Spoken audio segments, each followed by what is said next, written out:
If you've ever felt like you're stuck in a loop of anxiety or self-sabotage, despite your best efforts, the problem isn't your willpower, it's your programming. Today, we're looking at how we rewire the subconscious patterns that keep us small so you can finally step into the life of calm and confidence. Welcome to the Champion Mindset Collective podcast. I'm your host, Anthony Dyer, and today I'm looking forward to a conversation about something that touches nearly everyone's life at some point, the hidden power of the subconscious mind. We often think we're in the driver's seat, but beneath the surface, there is old patterns, beliefs that dictate how we react to stress, fear, and success. Our guest today understands this better than most because he has had to find it for himself. Just for anyone listening, this conversation is here to educate and open up possibilities. If you're dealing with depression, anxiety, trauma, or medication decisions, please speak with a qualified health professional who understands your situation. Craig Meriwether is a subconscious transformation expert, clinical hypnotherapist, NLP practitioner who has dedicated his life to understanding the mind after his own long battle with depression and anxiety. Since the age of 14, Craig has lived with a heavy emotional burden that sparked a long quest to find ways to regain control and reset the nervous system. Today, he helps people clear up deep-seated emotional blocks, trauma, and self-sabotage by working through the subconscious level where change actually happens. Craig works with high performers facing massive pressure through his ACE Any Test program or helping individuals heal through spiritual hypnotherapy, and Craig is known for his ability to translate complex neurological patterns into simple, life-changing shifts. He brings unique blend and clinical expertise and deeply lived experience to the table. Craig, welcome to the Champion Yeah. Mindset Collective podcast. Thank you, Anthony. I really appreciate it. I've been looking forward to talk with you for a while now, so I'm want to dive in. This is going to be an interesting Yes, conversation. well, and likewise, it's something that I'm very passionate about as well and interested in. So let's kick into it. So before we go into that, tell us about your journey. Sure.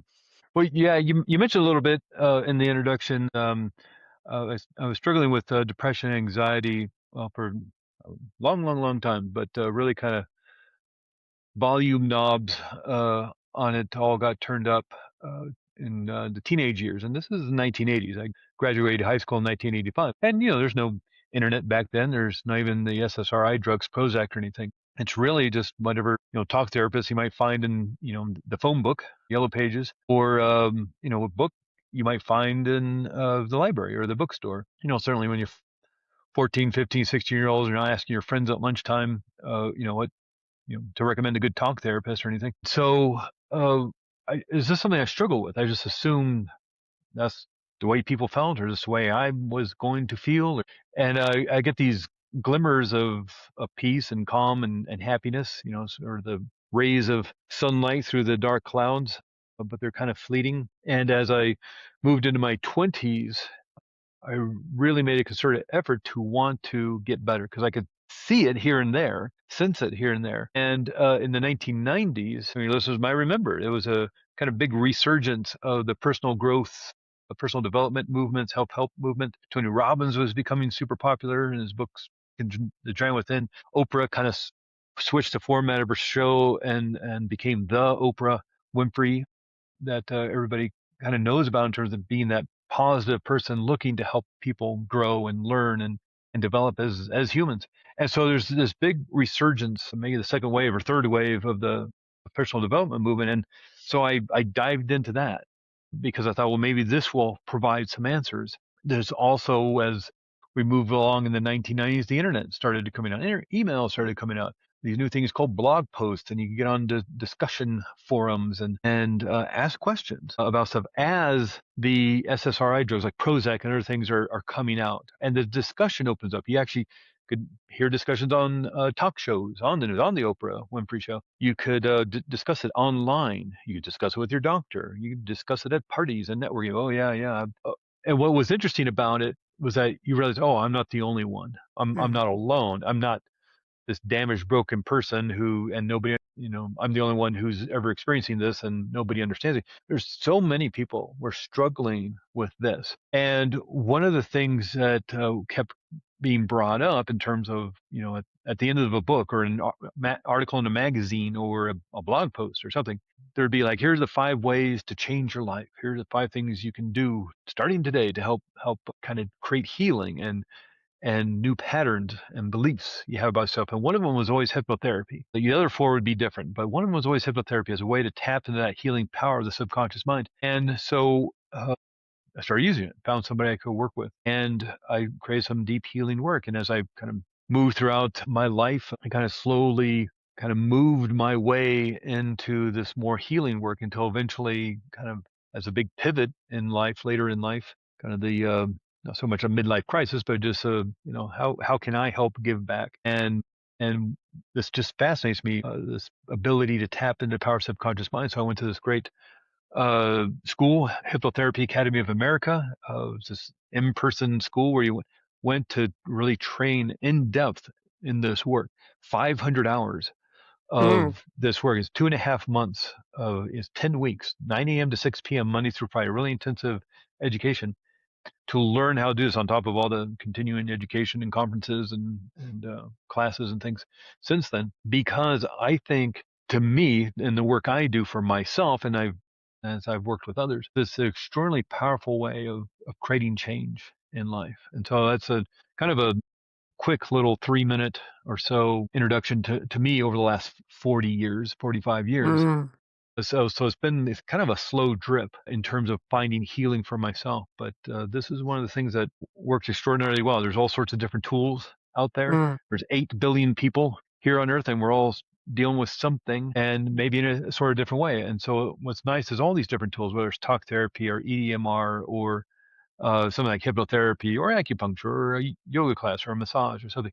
There's Mm. all these different tools and techniques to help with the healing process, and maybe they all get combined in some sort of way.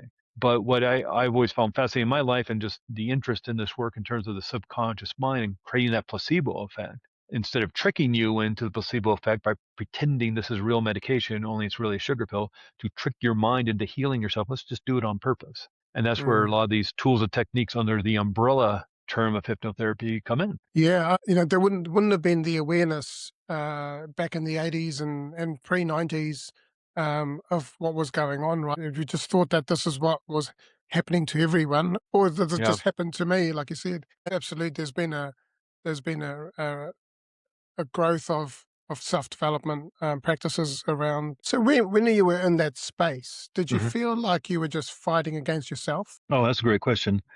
I don't know that I would say so much as fighting against myself. It was more as of a resignation that this may be the way it is. Because it's sort of like that thing of how do you explain color to someone who's been blind since birth? How do you explain that to somebody? It's sort of like, well, it was like, I don't know any better. So why would I know to reach for something I didn't know was possible to reach for? I just kind of assumed either that I was broken in some way and I didn't know how to fix it, or it's just maybe this is the way everybody is. It seemed like other people were lighter and more at peace and calm and having fun and excited about life, and I just wasn't. I didn't understand that. I didn't know why. And, like a lot of us, especially, listening to these kind of podcasts and episodes that you're dropping is like, we want to find something to help create a better life. And I wanted that. I just didn't understand what it was or how to do it. Other than I just like, I'm kind of hurting and I don't know how to fix it. And nobody else seemed to really understand or care or notice. And so it was like, what do you do? Do you jump up and down and wave your arms? Do you just settle into this? Is there something that can be done? And I think that's where a lot of the fascination about the personal development movement, again, because Tony Robbins got super, super popular in the late 80s, early 90s. And so it's like, well, here's something that may be possible to help. These different kind of understandings of how mind works and how healing happens. And it was just, again, kind of a slow drip of understanding that and working with it until I found something that helped me specifically. Yeah. Was there a specific moment that, when you realized that the traditional thinking wasn't working for you, it wasn't gonna be enough for you? I don't know that there was a specific moment. The one thing that always sticks out in my mind is I went to a pretty small school, high school. I think there was like 100 kids, 90 kids in my graduating high school class. And there was a counselor at school. There's the principal and the vice principal and all the teachers and then the counselor and the this and the that. And to me, a counselor was, oh, that's like a talk therapist kind of person. And I think that what they meant by counseling was like, oh, they'll help you decide which college and university to go to and what career path to get into due to your interests and what you're good at doing and all that. But just like, oh, if you need an appointment to see the counselor or something. And so I thought this is, I don't know, junior high, not junior high, I mean junior year of high school. So, 16, 17 years old, whatever that was for me. And I remember writing a note that you could like slip in, like, hey, I need to figure out if I want to go to this school or that school, or if I should be an engineer or a lawyer or a doctor or whatever. And you make an appointment with the counselor. And I wrote something in there that like I need help. I'm depressed. I'm anxious, Mm, and never heard back from them. Just ghosted. wow. And that always like I was like, okay, well, I guess I can't even get help from a counselor. Mm, And I think that really kind of gave me the impression I should hide this more of what I'm going through and mm, pretend that that is not happening because well, it's like if a counselor can't even help me.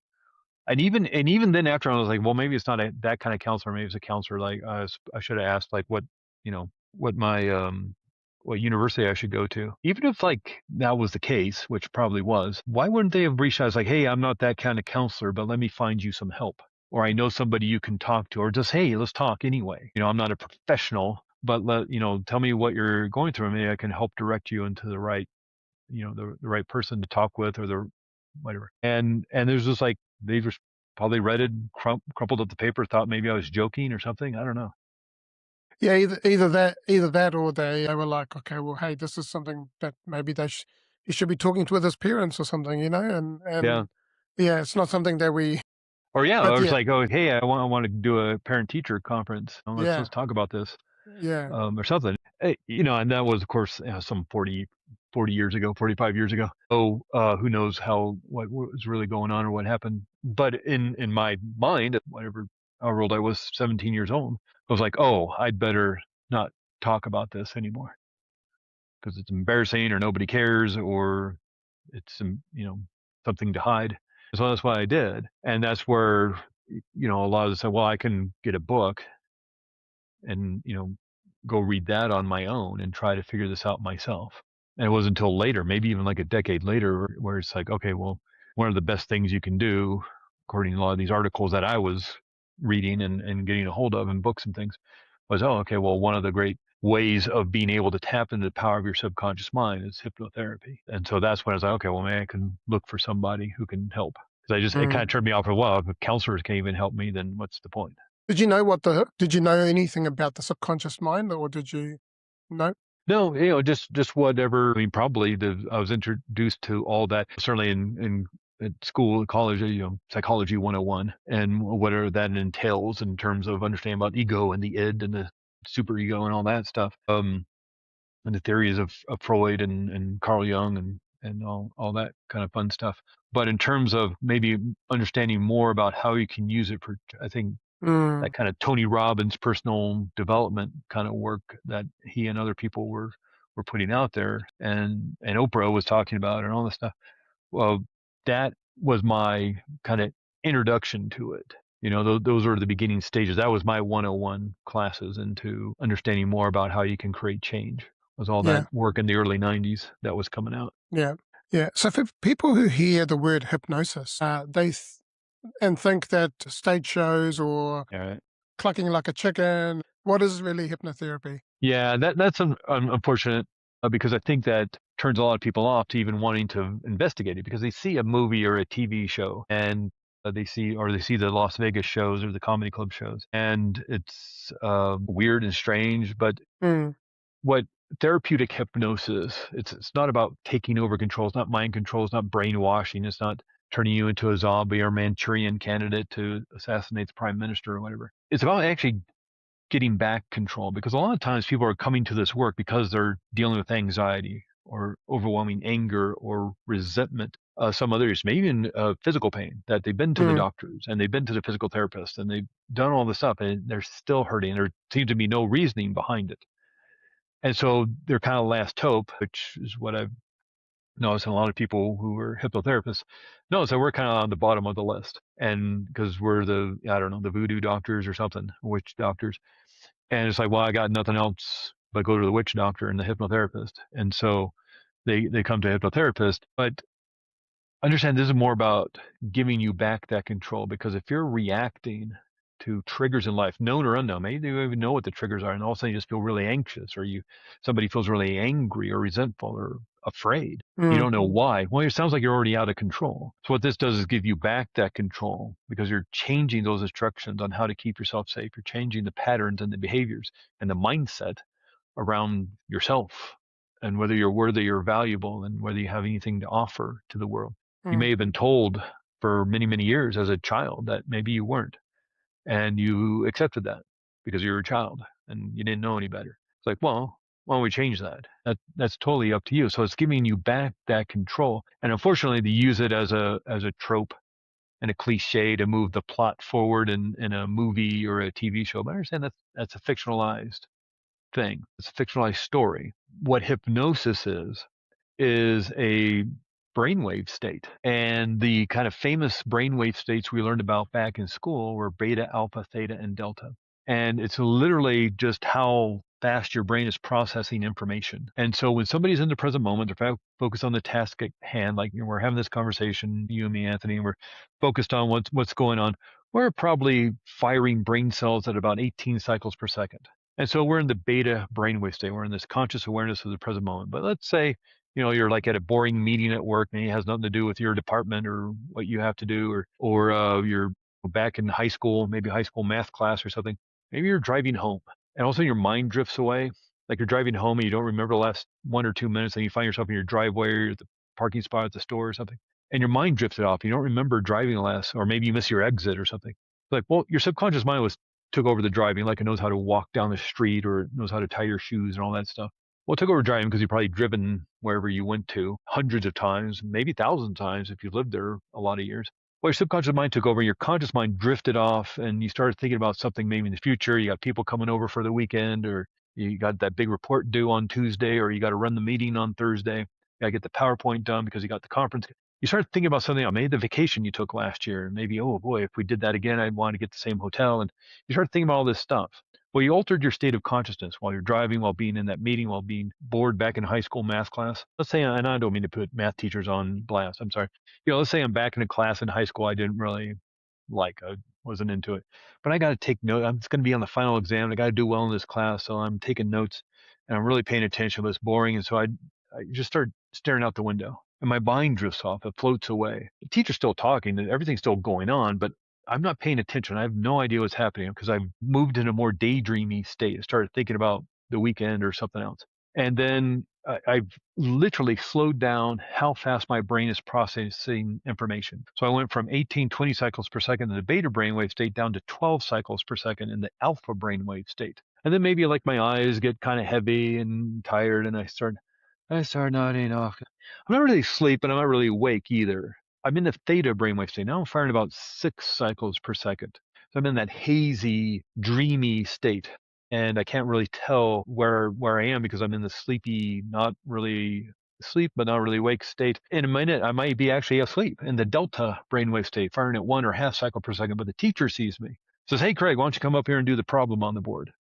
And so I jolt away and I look around and everybody's staring at me, and I'm embarrassed because, everybody's staring at me now and laughing at me. And I don't know how to do the problem on the board. I don't know how I'm going to get out of this because I wasn't paying attention. The teacher was talking, but I wasn't paying attention.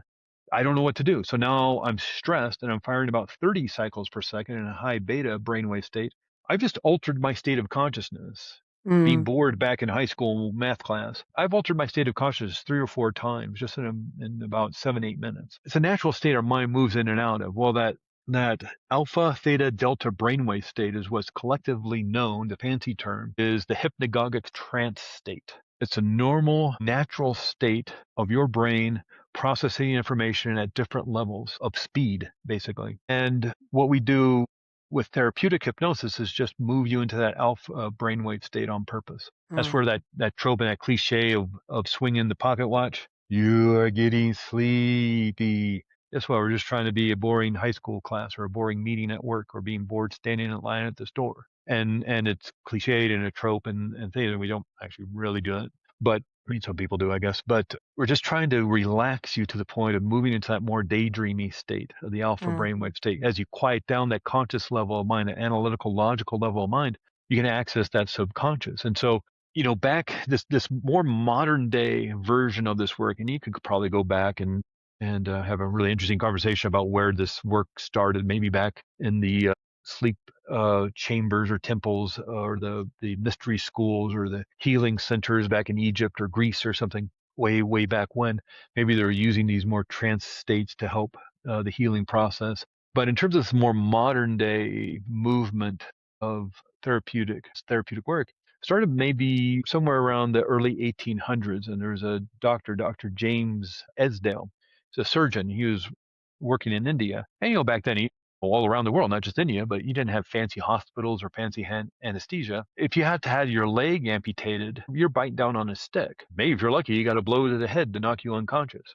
Well, he started using a deep trance state he learned about. And he put people so far into trance, it looked like they're in a coma. It took him about an hour to get them into this deep trance state of this coma-like state. And then he could cut people open and take out tumors. He could do amputations and people wouldn't move. They wouldn't be bothered. You could sew them back up to deal with injuries and war wounds and all sorts of things. Well, he learned this technique and practiced with it. And he took it back to England. He started Mhm. talking about it and working with people with it. Another doctor, Dr. James Bard, started working with it and wanting a word to describe it in his writings and to discuss it with colleagues and things.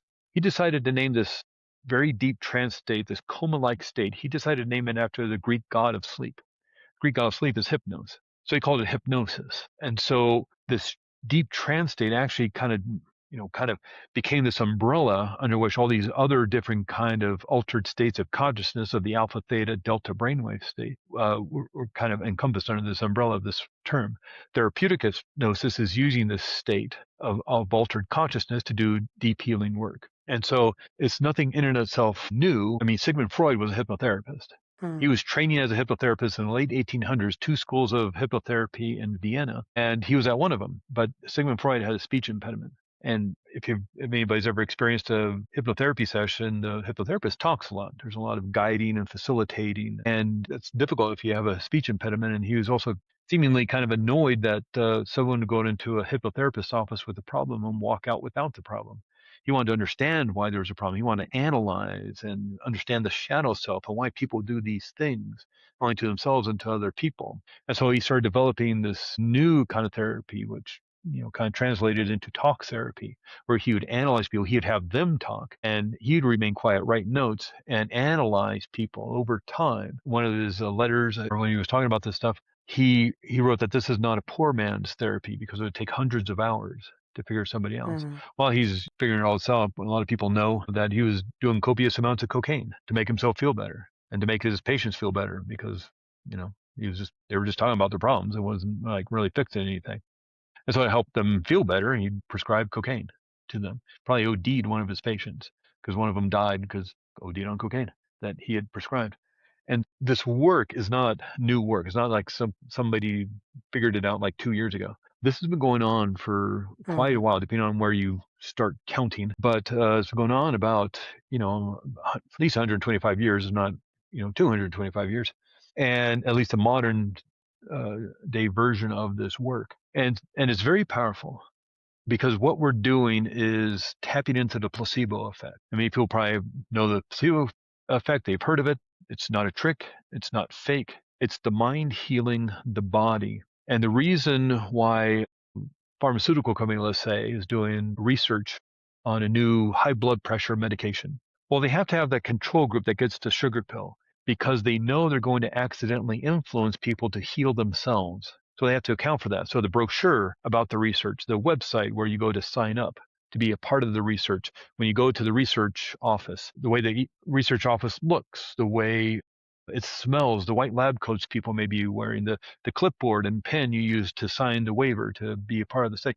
This is all influencing people to heal themselves. mm, Mind healing the body, the subconscious mind healing the body. And so they have to account for that. And so they have the control group. The people get the sugar pill. Let's say 30% of the people with the sugar pill get better. Well, with the real medication, let's say 40% get better. Well, they actually have to subtract 30% because maybe they influenced those people to get better as well. And the medication had nothing to do with it. Mind healed them. Well, that means that really only 10% got better. And that's good enough. And they'll put it on the market at $80 a pill. But more people got better healing themselves through mind.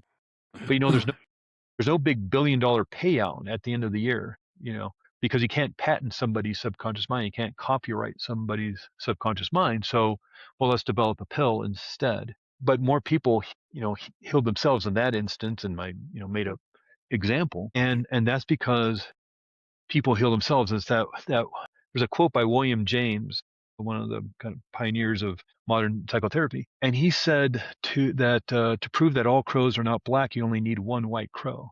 And so even if you're doing an experiment and like 90% of the people get better on the medication and only 1% got better, there was 100 people in the control group and 1%, I mean, one person got better.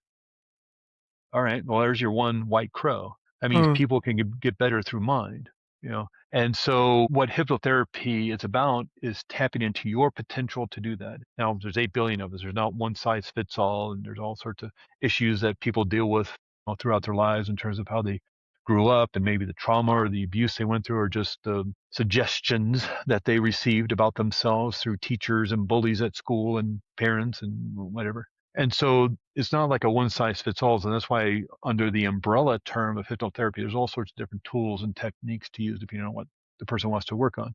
If you have something like, let's say, like fear of flying, that's pretty specific. But the reasoning behind why somebody has a fear of flying may be different. So there may be different tools and techniques needed to help that person. Of course, somebody maybe has flown for 30 years because of business and just mm, travel and things. And yet one really extraordinarily frightening flight over the Atlantic because of all the terrible turbulence. I was like, okay, I'm not flying anymore. And I worked with somebody who had never been on an airplane, had never been to an airport, but her parents, before she was even born, lived near a really terrible airplane accident that, if people remember of a certain age, may remember that one in San Diego that crashed into a neighborhood and took out a big neighborhood. And they lived near there and saw the aftermath of this apocalyptic scene. And it was very disturbing to them and very traumatic for them because they knew people in that part of the neighborhood. And they would talk about it. And as yeah, she grew up, after the fact, as she was born and then grew up, she heard them talking about it. And that was her fear of flying.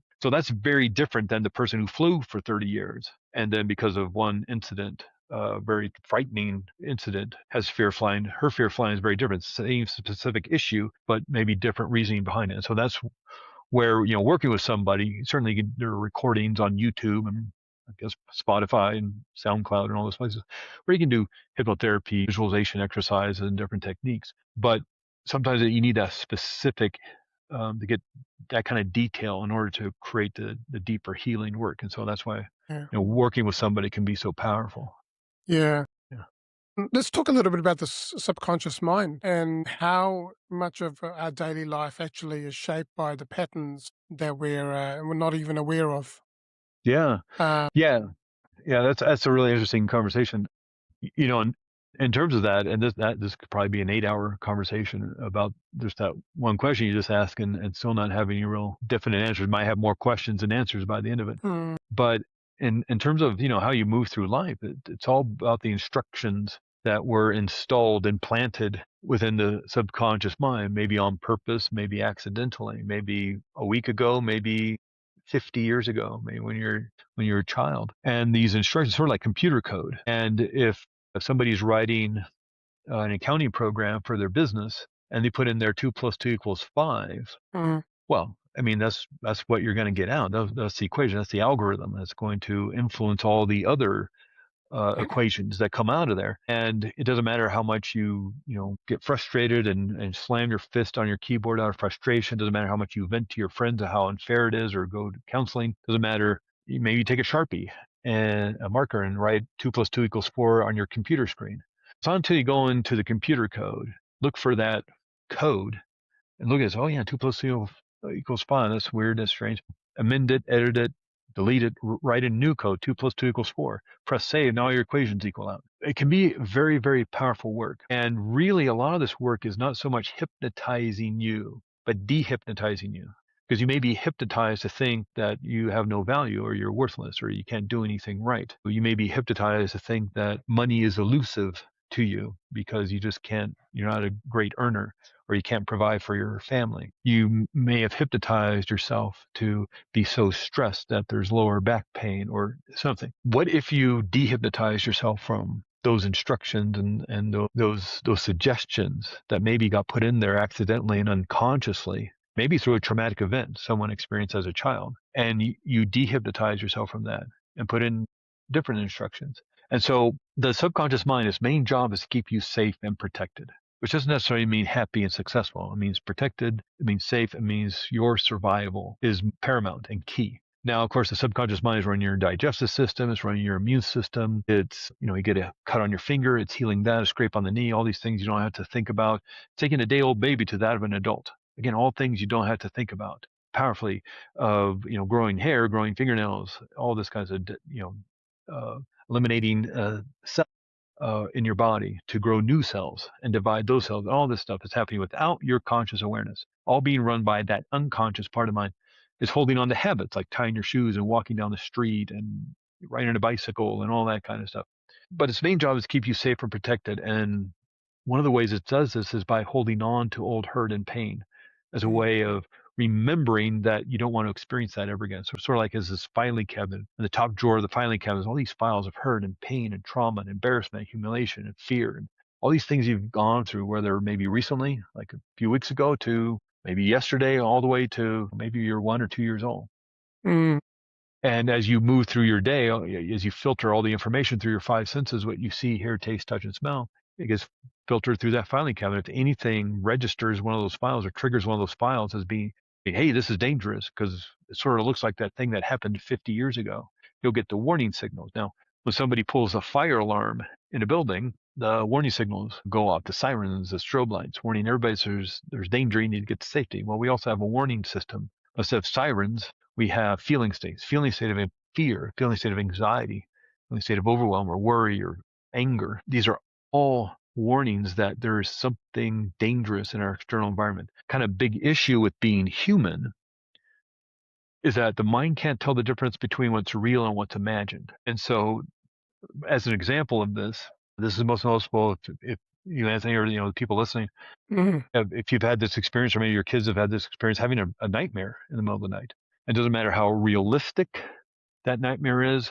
Maybe a veteran having a PTSD dream about being back in combat in the front lines, the horror of that, even though their war was 40 years ago. Or maybe something super ridiculous and dumb and impossible, like a cheeseburger's chasing down the street throwing coconuts at your head. It's dumb. It's never going to happen. But in that instant, even though in both scenarios, the person's safe and sound and comfortable in bed under the covers, sound asleep, the mind thinks they're under attack by a cheeseburger throwing coconuts at them. And it has a shoot first, ask questions later. So it's like, well, that's weird. That would never happen. It's like, no, you're under attack. And it'll literally change your physiology in deep sleep. Brain will start creating the adrenaline and cortisol, those hormones, jumping in the bloodstream. The heart starts racing to get it to the big muscle of your arms to fight, big muscle of your legs to escape, turning down the power of the immune system, the digestive system, other systems to get that energy to the big muscles to fight and escape and to armor yourself. You start breathing, shallowly to get quick oxygen. Get so much cortisol in your brain that it wakes you up, consciously wants you aware to look for that danger, all because of cheeseburgers chasing you down the street. So you can imagine what's happening in your waking world. If that's what can happen in deep sleep and with something so ridiculous. So that's the subconscious mind. It's this emotionalized part of mind that's trying to keep you safe and protected using the events, situations, and circumstances that you've experienced in the past. Maybe very recently, like yesterday, maybe 50 years ago when you were a little kid. Well, the conscious mind, that's the logical mind, the analytical mind, the mind that creates your goals and creates the plans to achieve those goals, your plan for your day, the plan for your week, your 5-year plan, willpower to go after their plan, all very logical as you analyze your life. Well, what neuroscience says is that conscious mind only makes up 5% of mind. Subconscious mind makes up 95% of mind. So when there's conflict between the logical mind and the emotional mind wins every time. That's why none of this has to make any sense. That's why Mm.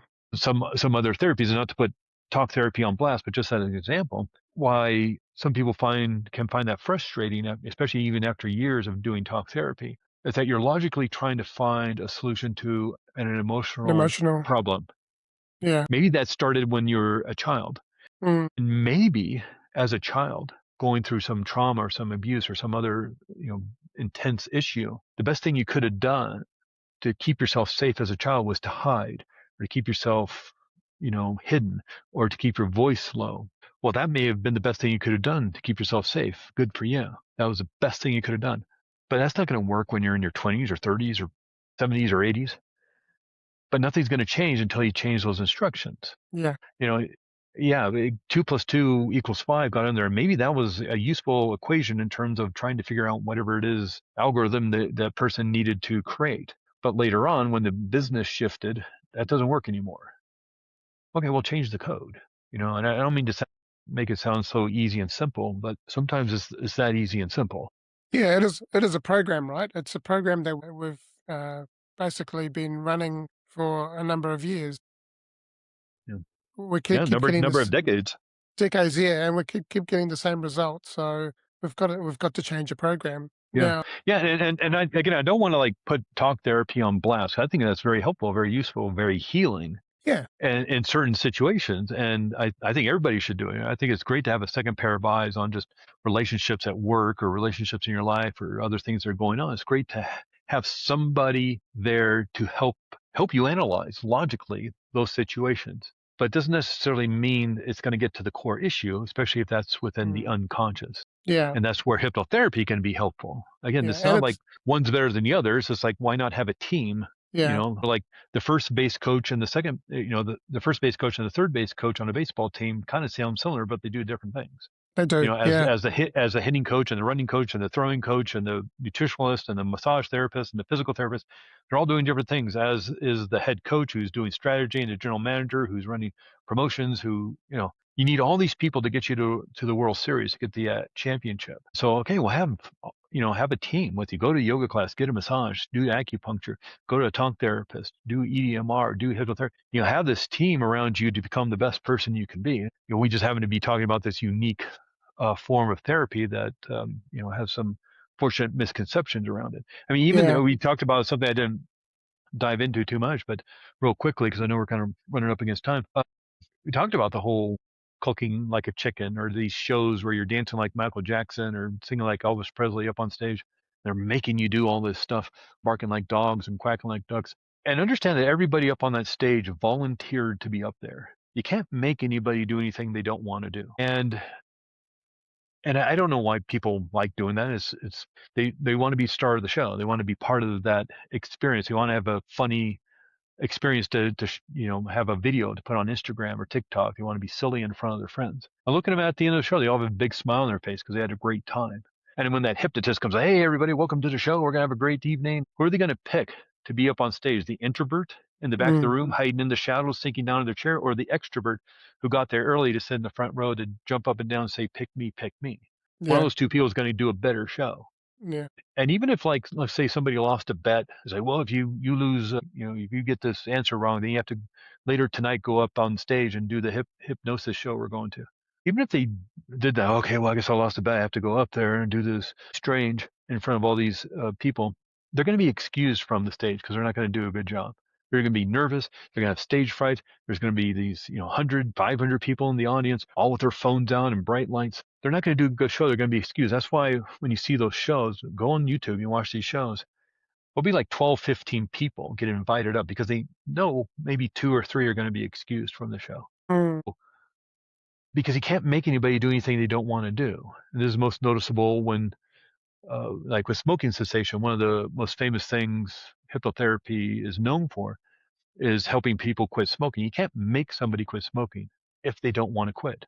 Somebody, husband or wife or somebody, makes an appointment and say, well, I'm tired of this smoking and the health implications coming down the line and the money we're spending on this and it just stinks everywhere.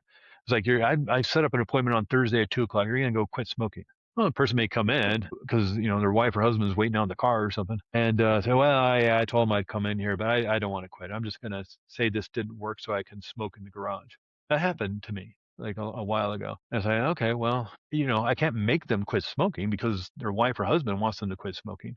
They don't want to, so I can't make them. Otherwise, I could I could hypnotize my way into the United Nations and hypnotize everybody to create world peace. And I'd be the guy who created world peace. And my birthday would be an international holiday and people would sing Yeah, songs of praise to me.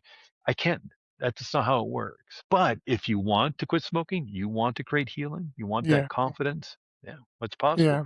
you know? And just going back to what you were saying before, that the emotional mind and the logical mind, like Einstein said, the thought that created the problem cannot solve it. Yeah. And so, like you said, it's okay to have a talk therapy and have conversations, but as I guess as long as you're tapping into the emotional mind and dealing with that as well, um, Yeah.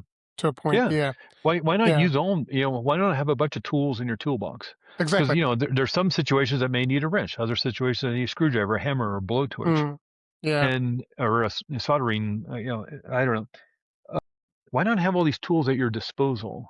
Well, it's just fascinating. Again, this isn't magic, and it's not voodoo, and it's not mind control or brainwashing. It's tapping into the placebo effect, tapping into your power to heal yourself. I don't fix anybody. I don't mm, analyze anybody. I don't diagnose anybody. I don't prescribe for anybody. Hypnotherapy in and of itself doesn't fix anybody. You fix yourself. That's how well, powerful you are. you're helping them get into that state, right? And then you're probably talking them through tapping into those emotions or those experiences, and then they end up changing the program Yeah, themselves. you can change the program. Yeah, and we do it in a safe and gentle way. We just don't throw anybody into the deep end of the pool. We do it in a safe and gentle way, but you're allowed to change all that. You're the one, and not to say it was your fault, especially as a child. It's not your fault. It shouldn't have happened. It wasn't fair. And the way that maybe unhealthy instructions get into your subconscious mind in a very traumatic way wasn't your fault, but you're the one who put them in there. Again, it's not to say it was your fault or should have happened. It wasn't fair, but you're the one who put it in there, and that actually becomes very empowering because, well, then you can take them out. You can Yeah, change them. You're the one who put them in there, and the information in there may not be accurate. So change the information, and it may be done in a more symbolic and metaphoric way. Just like Sigmund Freud, Carl Jung, Milton Erickson, Laura Fitzpearls, they all discussed how the subconscious mind speaks to us in metaphor, in symbolism, in dreams, and imagination, and we can speak back to it in metaphor and yeah, symbolism and imagination and storytelling. And so that's why a lot of when you maybe listen to recordings, or if anybody's ever experienced hypnosis or a hypnotherapy session, it was like, wow, they had me walk through a beautiful healing space and I went to a waterfall of blue healing energy, and not only washed away the stress and tension like a beautiful shower, but this blue energy moved through me and pushed out all the stress from my mm, brain and my mind and from my heart and my lungs and pushed it out the bottom of my feet. Is there a waterfall of blue healing energy? No. But you can imagine that. And just like a cheeseburger throwing coconuts at your head can change your physiology mm, into turning on the stress response, the fight or flight response, what else can you do? yeah, And so a lot of some of the work is those kind of more imaginative, daydreamy pretending of, or pretend that this healing energy is cleansing and cleaning. And the subconscious mind was like, okay, yeah, sure. And it'll literally mm, change your physiology to mm, match what you're thinking. yeah, Maybe even if it's in a symbolic way. Another, like with maybe somebody dealing with some trauma or anxiety that needs to be resolved and healed. Well, okay, well, I want you to pretend you're sitting in a movie theater, in the best seat in the house. It's your movie theater. You're the only one there, and up on the screen is that incident, whether it took seconds or it took hours or it took years, maybe through trauma or some other kind of abuse or something. That movie screen is the entire movie of that. And you're sitting in a perfect seat about to watch that movie. I want you to pull yourself out of being there sitting in that seat. I want you to move behind the projection, into the projection booth. So now you're behind that wall, you're looking through that little window at yourself, watching the movie up on a screen. So now you've disassociated from it like 3 times. Because I also want you to make that movie smaller. So now there's a kind of a black frame around it, like you're reframing it. And I want that movie to be, make that movie black and white and gray and make it fuzzy and out of focus. And actually, you know what? Push it 50 yards away from you so it's smaller and make it round. You keep changing it. and change it. And as you do that, you're pulling out the plugs mm, of the emotional response you have to what it used to be because you've changed it into something else. Now, it's not amnesia. You're not creating, a forgetfulness. You want to remember a hot pot on the stove will burn your hand. That's wisdom. mm, You don't have to keep the hurt and pain of it anymore. And so you may rewind that movie because we all know what a rewound movie looks like. People walking backwards really fast and talking in gibberish. Subconscious mind can't rewind emotion. yeah, And so it just gets unplugged, decoupled, you yeah, know.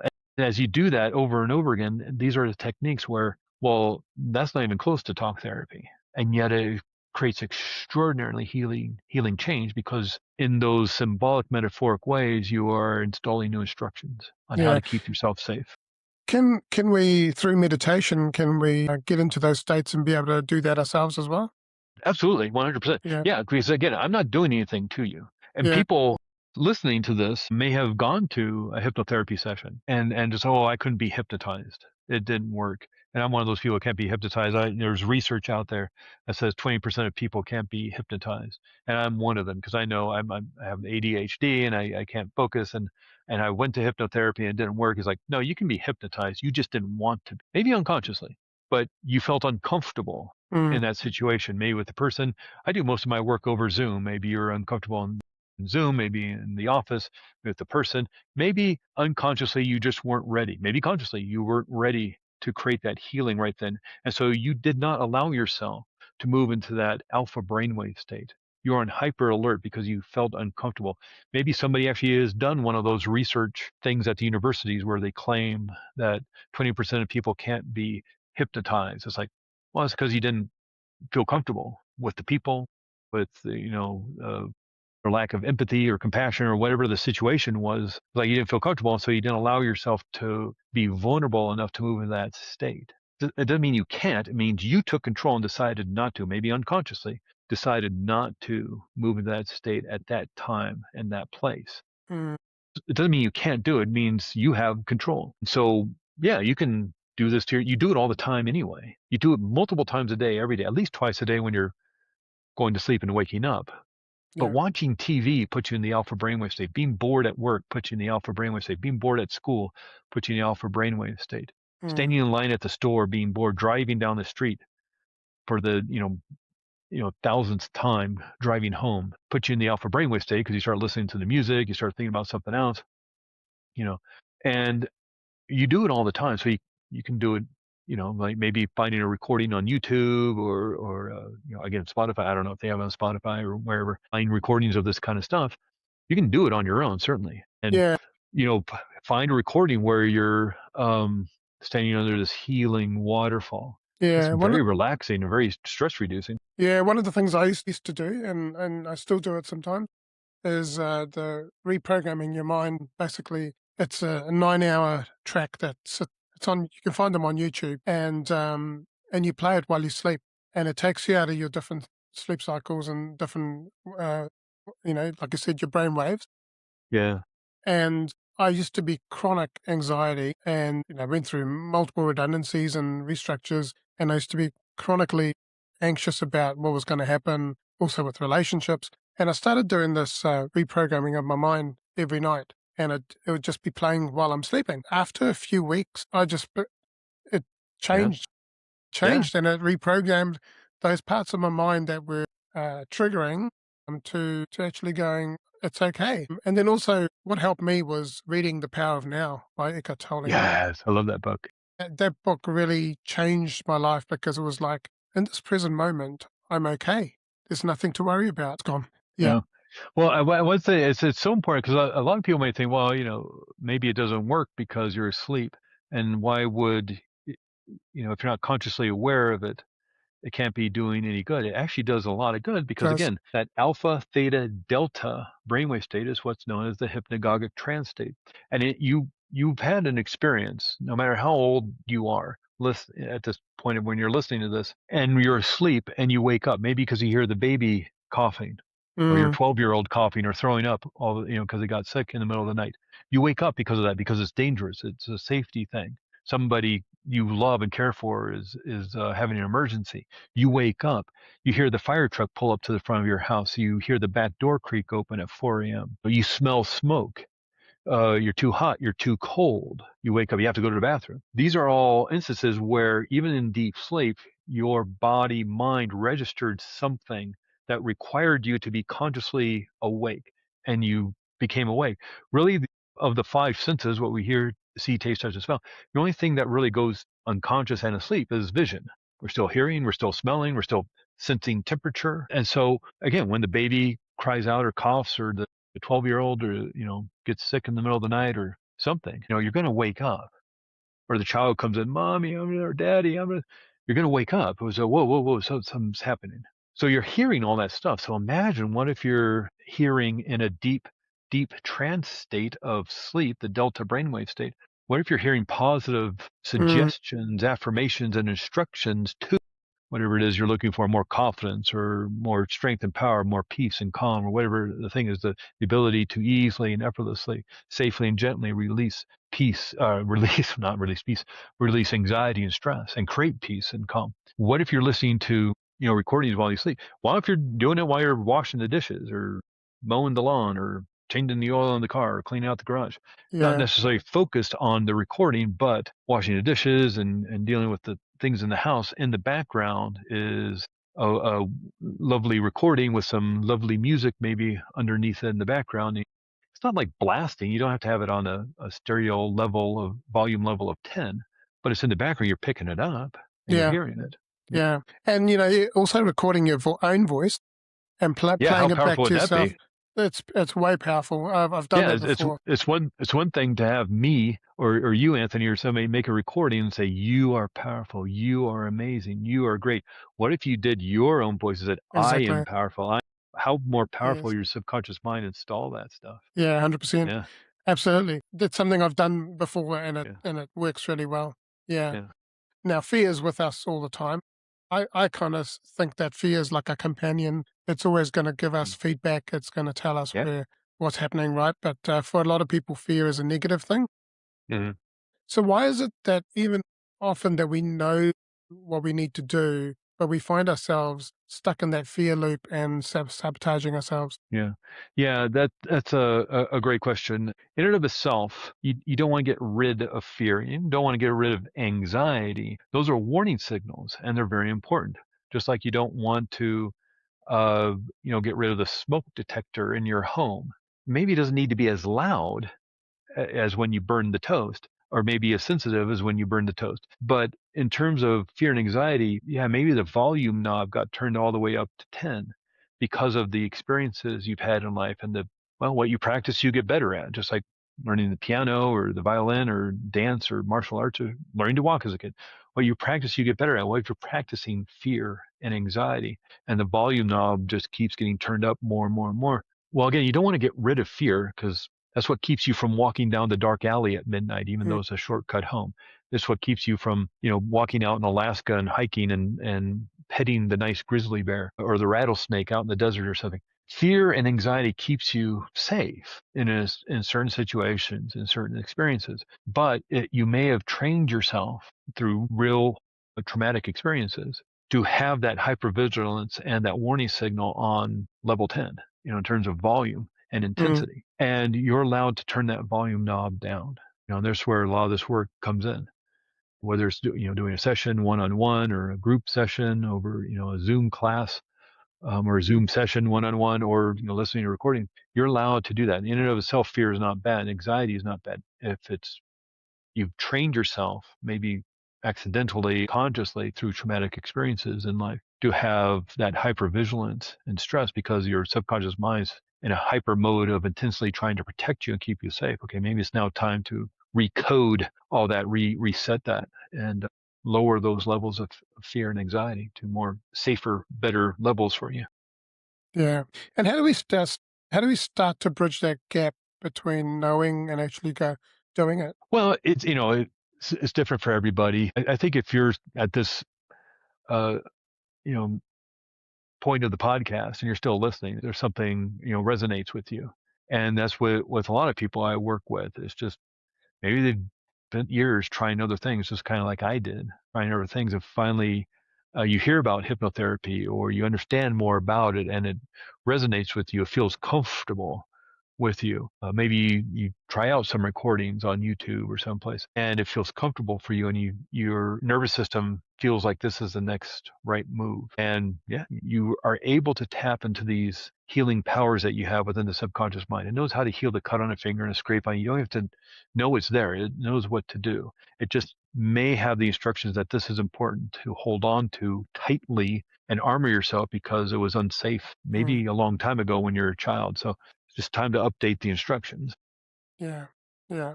Now, you do a lot of work with test anxiety and Hmm. performance pressure. So why do people often freeze in big moments, even when they're prepared? Yeah. Yeah. And that's a fascinating conversation, maybe even a longer conversation.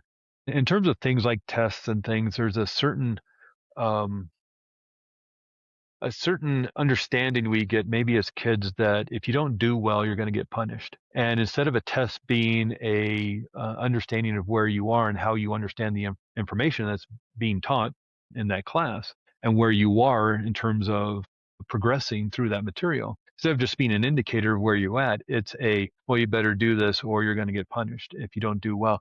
And you're going to get your phone taken away, or you can't watch TV anymore. You can't hang out with your friends, and maybe you skip a grade or you have to go to summer school, or if you don't do well in that chemistry class in university, you can take the class over again, and that's a pain and money. And so there's a certain aspect of being punished, and kind of as human beings, a lot of us would rather move away from pain than move towards pleasure. And so we want to avoid pain, and if testing has been taught to us as being potentially painful emotionally because we're going to get yelled at by parents or point teachers or have to go to summer school or something. There's a protected device of wanting to procrastinate and move away from that, away from the fire, that's coming at us. And so there may be other aspects of test taking. The obvious one is in school, whether now it's online or in with laptops, or whether it's a written test with a pencil or a pen. But what about a job interview? Or what about asking somebody out on a date, or that first date? Um, I don't know, meeting the in-laws for the first time, or going up for that promotion Mm, against five other people who, these are all forms of tests. So that performance anxiety, and whether someone's giving the speech at the conference, or the actor or the musician doing an audition, we've seen those funny things where the actor goes to the audition and there's 20 other people who look exactly like them, all auditioning for the same role. And so there's this thing of, well, if I don't do well and I don't, do well on this test, I'm going to be punished for it in some way. And my life is going to be less than because of it. And so that's a safety issue. And the warning signals are going to go up. Unfortunately, with the warning signals, you're going to get that. You're going to probably not breathe as well. So there's less oxygen in the brain. You're going to tunnel vision and focus on that threat, because that's great when you're out in Alaska and you turn the corner, there's a bear. You're going to focus on the bear, and then you're going to turn and focus on where you're going to run. But not when you're doing a test, not when you're doing a mm, math test or an English test or a history test or something. Trying to get into law school, trying to get into medical school. That's not the time to turn on the stress response to protect yourself. You want to breathe deeply and get that oxygen into your brain, calm the mm, nervous system down so you can mm. think clearly. And so it's just, I think it's an unfortunate thing of how a lot of us grew up and Yeah, our relationship to tests and yeah, what it meant to us. yeah. Yeah. And what are the types of people that you work with, or who are your clients that you work with generally? Generally, I've worked with 8-year-olds who had been struggling with nightmares for 2 years straight every night, or either mom or dad had to lay with them in bed after they wake up screaming in terror. I've worked with 80-year-olds who had been struggling with anxiety for most of their lives, and everybody in between. And so whether you're a PhD or you're a high school student, or you're, a lawyer or a doctor or electrician or a plumber, or it, it's your subconscious mind, and we all have these patterns, and if they're not working for you or they're interfering with life, you're allowed to change them. So it's not only a certain kind of person can do this. Everybody can do this because you're already doing it. You're already programming yourself through the Yeah. situations, circumstances, events of your life, and what you hear other people say about you or to you or behind your back or whatever. So you're already being programmed. So all this does is allow you to take control of it. Mm. And so whether And you're 8 years old, you're 18, you're 80, and it works. yeah. People have gone through and carried, emotional pain and trauma for years, right? And what does it actually look like when they release that at the subconscious level? It's utter and total relief. It's Mm, freedom. It's ease. It's peace. It's mm, like if you've ever like gone out backpacking, if you ever had that experience, you're carrying this 25, 30 pound backpack with the tent and your food and all that stuff. And you hike for 6, 7 hours way back into the forest, and you finally take off that. Just becomes a part of you. It's uncomfortable. It's not fun. It's hard. And when you get to the campsite or where you're going to spend the night, you take off that backpack and you just drop it. It's like, oh, you don't need to know what's in the backpack. Just drop the backpack, and that relief and that freedom and that ease of that that's what it is. Drop the bowling ball. You don't have to know where the bowling ball came from or what the bowling ball is made of. Drop the bowling ball. mm, And that oftentimes is it for people. There may be yeah, other deeper healing work that needs to be done, but generally I see people 3 or 4 or 5 times. That's about it. yeah, yeah. What would you say to someone who's listening who feels like they're tired of everything and nothing works? Yeah, that's frustrating. And it's there's this kind of get to a certain sense of hopelessness. And I want people to know it's like you have the power to change that. And I know it's been hopeless and it feels that way, but because of your powerful subconscious mind, you're allowed to change those instructions. And there may be some deeper healing work because the frustration may come from not really understanding what the core issue is. You've been working on a problem and then another problem, but you haven't been working on the problem because it's been behind that veil of the unconscious part of mind, maybe through protection or safety, or maybe just because it happened when you're 5 or 6 years old. Mm, You know what the problem is because, I mean, not to say it was your fault, but you're the one who's creating it. You're creating the procrastination or the anxiety or the anger or the resentment or the fear. Again, it's not to say it was your fault or should have happened, it wasn't fair, but you're the one creating it. So that means you can change it to something else. You yeah, can create the healing because you know what the problem is. And even if somebody has dealt with some like chronic anxiety, I'm going to guess they're not anxious all the time. There are times when they find peace. Maybe it's just watching their favorite TV show or just that peace at the end of the day when everybody's asleep or they're on their own. Or the subconscious mind knows when to turn it on and when to turn it off. Right. So it knows what the problem is then, and it knows what's yeah, triggering it. All right. So there we go. yeah, You know. yeah, 100%. Yeah. Yeah. People who are listening to this may want to get in touch with you or Yeah. Yeah. know more about you. How did they do that? Yeah. Absolutely. Something about what we've talked about today. I know we've gone over a bunch of amazing little topics, and maybe there's more questions now than answers. I'm happy to talk with people, like do a consultation call over the phone or Zoom. I do most of my work over Zoom, so if something we talked about resonated with you, maybe you're noticing patterns you can't break or you feel stuck or you just know there's more to the healing you're looking for, uh, you know, you can come to releasethepast.com. There's craigmeriwether.com, but I know Meriwether is spelled a lot of different ways. So if you go to releasethepast.com, there's actually a free ebook there called Power Behind Your Beliefs that walks you through a lot of what we talked about today in a little more detail about subconscious mind programming.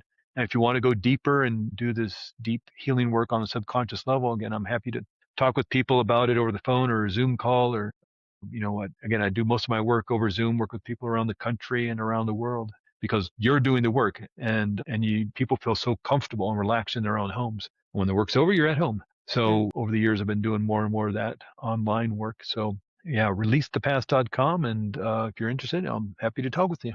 Awesome. We'll put those links into the show notes, but also there'll be a page on the Champion Mindset Collective website dedicated to this episode. So you'll have all the information on there. There'll be all the videos, the article, and a practical guide that you can download for free and take that away with you. So there you got your ebook as well as a practical guide with everything we've discussed. That's going to give you some practical reflection points and also some practical steps that you can take to make changes in your life. Right, now we're at the quickfire round. So we have 6 very quickfire questions. So you can answer these in a single word or a short sentence. Our first question is, how do you define success and has that definition evolved for you over time? Yes, it's definitely evolved over time, and it's more of just being comfortable with where you are in life. And it's not riches, it's not your bank account, it's that you feel comfortable with yourself. Who's been your greatest inspiration and why? Oh boy, that would probably have to be uh, my wife. I know that sounds kind of cliched,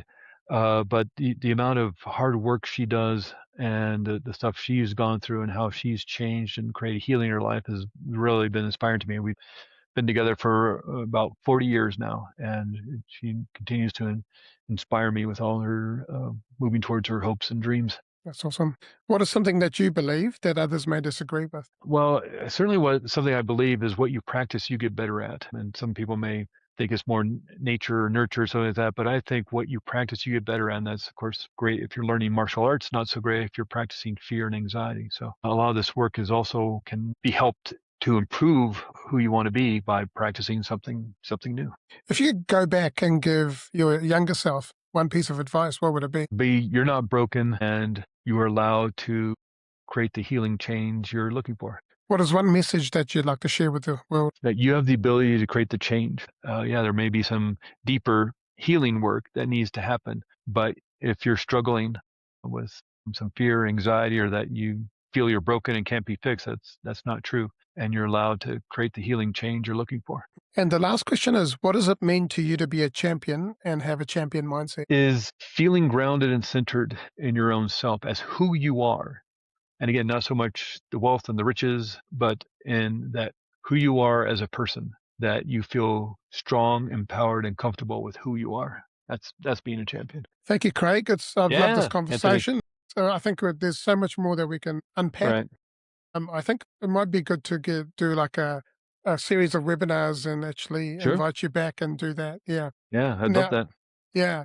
Now, the biggest takeaway I had was that, we're always practicing something, right? And Right. whether it's fear, it's anxiety, it's confidence, calm, or peace. But if we can learn to practice peace, everything starts to shift. This conversation is powerful. It's a reminder that we're not broken. Sometimes we're just running old patterns and those scripts inside that no longer are serving us. They're just something that's an old story that we keep replaying over and over again. As you said before, like the movie, we keep playing that movie, and we've got to let it sort of dim out. So, Craig, thank you so much for your time and joining us and sharing your wisdom with us. To everyone listening, if this episode has spoken to you, please subscribe. When you subscribe, it actually gets it out to the wider world. The algorithms help move it. It's surprising how many people listen to these episodes but don't subscribe. So let's help each other and share it with someone who could actually benefit from this. Someone maybe who may be struggling with their own inner script. You'll find all the links and on Craig's works in the show notes and on the website on the dedicated page. So I encourage you to go visit that. And lastly, I just want to say you are worthy and you are loved. Champion your life, champion your greatness, and have an amazing day.